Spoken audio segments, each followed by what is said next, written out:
Hey there, Escambia County Public Schools. Are you suffering from cluttered inbox, email after email piling up as you're working hard on your day-to-day tasks? Well, don't let those important emails get lost in the black hole of your inbox. Make your inbox work for you.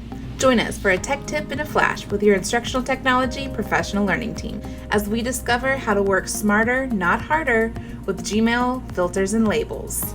Let's get started. There's multiple ways to complete this task, but I'm just going to show you a few easy ones today. So we're going to start here from our emails, and we're going to look for an email we'd like to filter. Here I have a Google for Education email. Once I open that email, I can find these three dots in the top right corner and click on Filter Messages like this.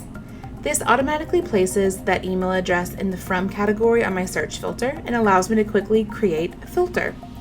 Once I select that button, I'm going to have some additional options that I can choose based on my preferences. For me, I like for this kind of message to skip my inbox and archive it under this label I create. Now I'm going to choose a label, and since there's not one already created, I'm going to quickly create a new label.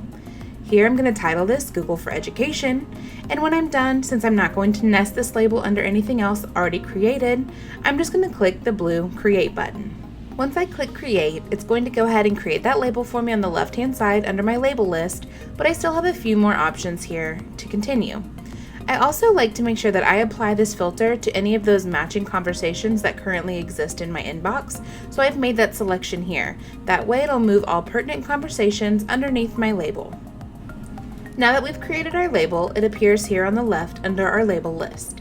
We're going to look at this newly created label and click on the three dots for more options. One of those additional options is to add a label color.